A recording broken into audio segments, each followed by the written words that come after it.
প্রথমে ঠাকুরদাদার কথা বলি।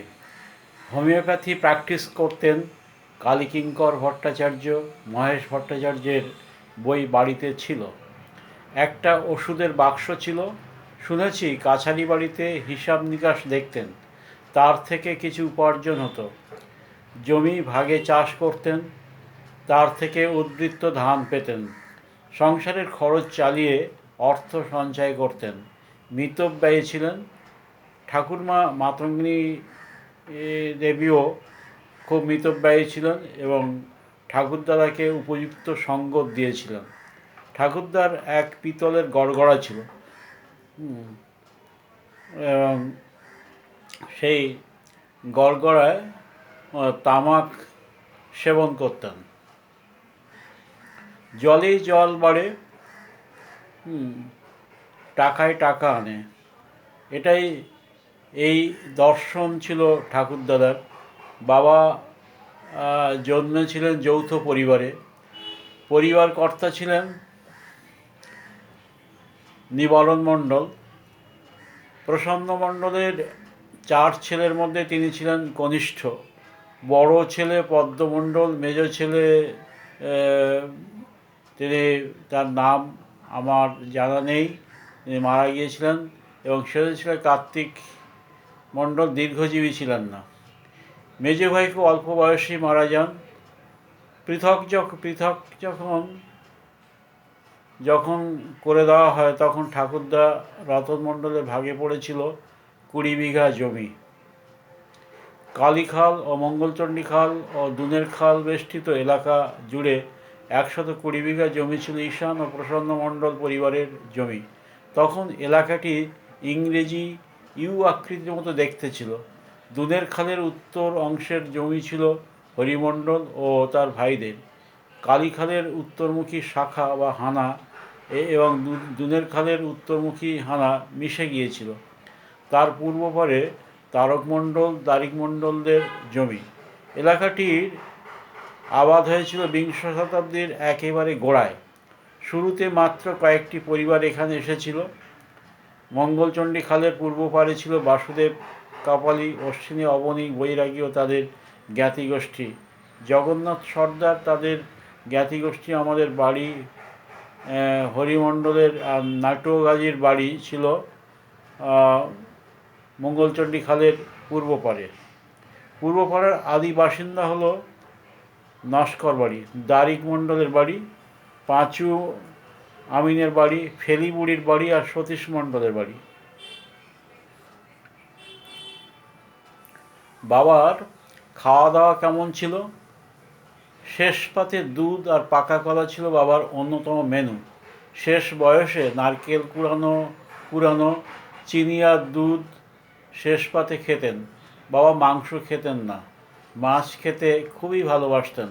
মাগুর মাছ, শিঙ্গি মাছ, পুঁটি, কই, মৌরলা, ট্যাংরা, কুচো চিংড়ি, বড় চিংড়ি, গলদা চিংড়ি, বাগদা চিংড়ি, কাঁকড়া, কচ্ছপ, শোল মাছ, ল্যাঠা মাছ ইত্যাদি ছিল বাবার প্রিয় মাছ। হাটখোলা থেকে তো বটেই, যখন যেখানে মাছ ধরা হতো সেখান থেকে বাবা মাছ সংগ্রহ করতেন। মেজ কাকা কাকা ছিলেন মাছ ধরার ওস্তাদ। মেজ কাকা আটল, পাটা, খুল্ল নিজে তৈরি করতেন বাড়িতে। এটা একটা শিল্পকর্ম।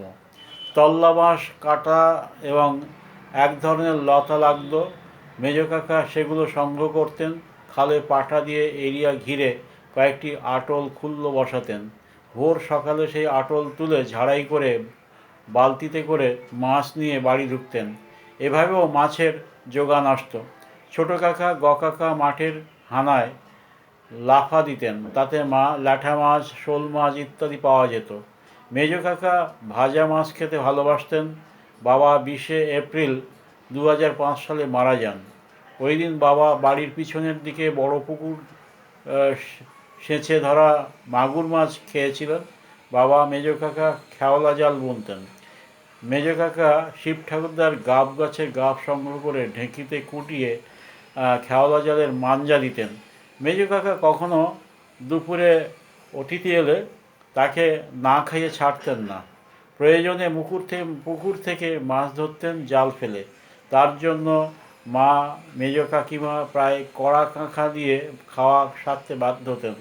আমাদের সংসারের সকল কাজের সঙ্গে মেজ কাকার স্মৃতি বিজড়িত। আমাদের আর মেজ কাকার বিল্ডিংয়ের কাজের সময় মেজ কাকা সুখদেব মিস্ত্রির সঙ্গে থেকে নিজে গাঁথুনির কাজ করেছিলেন দিনের পর দিন।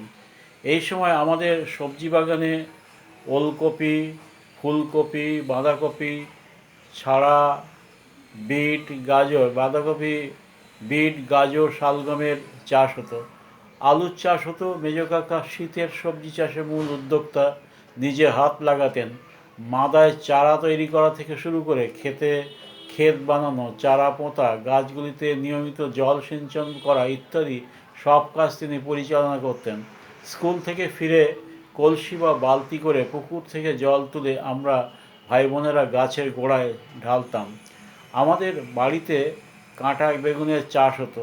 বেগুন বিভিন্নভাবে খাওয়া হতো। বেগুন পোড়া, বেগুন ভাতে, বেগুন দিয়ে মাছের ঝোল, বেগুন ভাজা, এমনকি বেগুনের সেচকি, উচ্ছে বেগুন শুক্তো ইত্যাদি। শিম হতো এই সময়। লাউ পাওয়া যেত। শীতের শুরুতে মেজ কাকা আলু চাষের উদ্যোগ নিতেন। নৈনিতাল আলুর বীজ কিনে আনতেন। বড় ঝুড়িতে পুরানো খড় মিশ্রিত মাটির মধ্যে বীজ রাখা হতো। কয়েকদিনের মধ্যেই আলুর চোখ থেকে অঙ্কুর বের হতো। সেই অঙ্কুরিত আলুকে অক্ষুণ্ণ রেখে প্রয়োজন মতো টুকরো করে আগের থেকে তৈরি করা পিলেতে বসিয়ে দেওয়া হতো এবং মাটি দিয়ে ঢেকে দেওয়া হতো। মেজ কাকা দুটি পিলের মাঝখানে নির্দিষ্ট অন্তর বরাবর মিষ্টি কুমড়ার অঙ্কুরিত দানা দিয়ে দিতেন। আলুর ক্ষেতে নির্দিষ্ট সময় পর পর পুকুর থেকে ছ্যামর দিয়ে জল সেঁচে ফেলা হতো। মেজ কাকার ব্যবস্থাপনায় এই আলু খাটের নিচে মাটির উপর রাখা হতো, ঠান্ডা মাটির উপর রাখা হতো, দীর্ঘদিন যাতে আলু ভালো থাকে।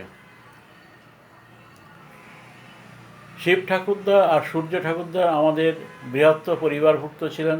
দীর্ঘদিন আমরা পরস্পরের পাশে ছিলাম। বারোয়ারি, কালী পূজা, হরি পূজা, বনবী পূজা ইত্যাদিতে শিব মায়েদা আমাদের পরিবারের প্রতিনিধি হিসেবে চাঁদা জমা দেওয়া, দই চিড়ার মালসা সংগ্রহ, প্রসাদ সংগ্রহ করার কাজ করতেন। যেন তিনি আমাদের বৃহত্তর পরিবারের পরিবার প্রধান। গরমের সময় শিব মেজদাদের খই গাছের নিচে বিলে প্রায় 1 বিঘার মতো জায়গা কাঁথি দিয়ে ঘিরে কুমড়ো, ঢ্যাঁড়স, ফুটি ইত্যাদি সবজির চাষ হতো। মেজ কাকা মূল উদ্যোক্তা এখানে। রবিবার ও গরমের ছুটির দিনগুলোতে অনেক দুপুরে তপন কাকার সঙ্গে আমার দিন কাটত গল্প শুনে। দীর্ঘ সময় পর্যন্ত আমাদের গ্রামীণ সমাজ ছিল অন্ধকারে নিমজ্জিত। সেই অন্ধকার থেকে আমাদের সমাজকে আলোর পথে নিয়ে যেতে মেজ কাকা খুবই সচেষ্ট হয়েছিলেন। পাড়ায় ছোটোখাটো বা খুঁটিনাটি বিষয় নিয়ে ঝামেলা লেগেই থাকতো। তা নিয়ে ঝগড়া হতো। ঝগড়া মানে খিস্তি খেউড়, অবাক্য কুবাক্যের ফুলঝুরি। আমরা যারা লেখাপড়া শিখছিলাম, বড় হচ্ছিলাম, তাদের এসব ভালো লাগতো না। মেজ কাকাকে দেখেছি সব খিস্তি খেউড় বা না করার জন্য সবাইকে বোঝাতো। মাছ চাষে বাবার খুব আগ্রহ ছিল। প্রতি বছর গ্রীষ্মের সময় পুকুর সেচে জল তুলে ফেলতেন। তারপর পাঁক শুকিয়ে গেলে পাঁক কাটিয়ে তুলে ফেলার ব্যবস্থা করতেন। আমাদের বাইরের পুকুরের সঙ্গে দুনের খালের বা মঙ্গলচণ্ডী খালের একটা সংযোজক নালা রাস্তার নিচ দিয়ে করে দিয়েছিলেন। ওই নালা দিয়ে খালের নোনা জল ঢুকিয়ে পুকুরের জলকে দোআঁশ জলে পরিণত করতেন। দোআঁশ জল পার্শ্বে চিংড়ে ভেটকি চাষের উপযোগী। নালা দিয়ে খাল থেকে ছোট চিংড়ি, পার্শ্বে বাগদার মিন পুকুরে প্রবেশ করত। এই সময় পুকুর ছেঁচার হিড়িক পড়ে যেত। পুকুর সিঁচে জল তুলে সবাই মাছ ধরত।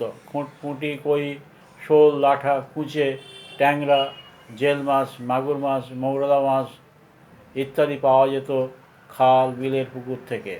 যারা পুকুর কিনত তাদের বাবা জাবলা মাছ দেওয়ার জন্য বলে দিতেন। মাছের ব্যবসায়ীরা জল সমেত পুকুর কিনত। তারা সকালে পুকুর পাড়ে বসে আন্দাজ করার চেষ্টা করত পুকুরে কী পরিমাণ মাছ থাকতে পারে। পুকুরে কত হাত জল আছে তা পরিমাপ করার জন্য বিশেষ ধরনের পদ্ধতি ছিল। নাড়া জলে ভাসে, নাড়া গিঁট বেঁধে লম্বা দড়ির মতো করে এক প্রান্তে ঢিল বেঁধে পুকুরের মাঝখানে ছুঁড়ে ফেলা হতো। দড়িটি কত হাত আগেই মেপে নেওয়া হতো। যতটুকু অংশ ভেসে থাকতো তার থেকে বুঝে নেওয়া হতো যে পুকুরের জলের পরিমাণ কত। তখনও পর্যন্ত জল সেচার পদ্ধতি ছিল সেকেলে। ছামদ ব্যবহার করা হচ্ছিল। টিন কেটে এই ছামদ তৈরি করা হতো। এখন আর এগুলো দেখতে পাওয়া যায় না। দমকল তেমনভাবে এলাকায় আসেনি তখন। দুদিকে বাঁশের ভাড়া বেঁধে ছামদ দিয়ে জল সেঁচা হতো। একটি ছামদ ব্যবহার করতে দুজন লোক লাগতো একসঙ্গে। অনেক ক্ষেত্রে ডাবল ছামদ ব্যবহার করা হতো। ছামদ এখন আর আমাদের এলাকার একটি নৃতাত্ত্বিক নিদর্শন।